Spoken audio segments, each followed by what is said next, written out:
नागपूर शहरातील नंदनवन परिसरातील तडीपार गुंड शाहरुख पेंटरनं आपल्या गुन्हेगारी कारवाया सुरूच ठेवल्या आहे। यातच त्यानं आपल्या 2 साथीदारांसह चाकूच्या धाकावर एका फार्मसी चालकाला लुटलं।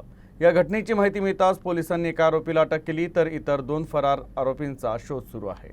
यश इंगळे असं या फार्मसी संचालकाचं नाव आहे। यश इंगळेचं भांडेवाडी परिसरात फार्मसीचं दुकान आहे। 19 ऑगस्टच्या रात्री यश आपलं दुकान बंद करून दुचाकीवरून घरी परतत होते। वाठोडा चौकाजवळ तडीपार आरोपी शाहरुख शेख उर्फ पेंटर शेख मेहमूद शिवणकर आणि त्याचा साथीदार मोहम्मद सोहेल, मोहम्मद अशफाक आणि इतर एक जण अशा तिघांनी यशला जबरदस्तीनं थांबवलं। आरोपींनी यशला मारहाण केली आणि चाकूचा धाक दाखवून त्याचा मोबाईल आणि रोख रक्कम लुटली। त्यानंतर तिघेही घटनास्थळावरून पळून गेले। हे तिघेही अट्टल गुन्हेगार आहे। पोलिसांनी शाहरुखला तडीपार केलं होतं, तरीही तो नंदनवन पोलीस ठाण्याअंतर्गत सक्रिय असल्याचं समोर आलं आहे। नंतर या घटनेची तक्रार आल्यानंतर पोलिसांनी मोहम्मद सोहेल, मोहम्मद अशफाकला अटक केली, तर फरार आरोपी शाहरुख शेख आणि दुसऱ्या साथीदाराचा शोध सुरू आहे।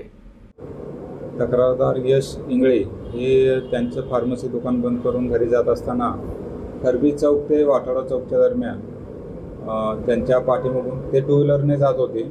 त्यांच्या मागून आलेल्या एका मालवाहू ऑटो रिक्षाने त्यांना त्यांच्या पुढे जाऊन त्यांचा रस्ता अडवला, गाडी थांबवली।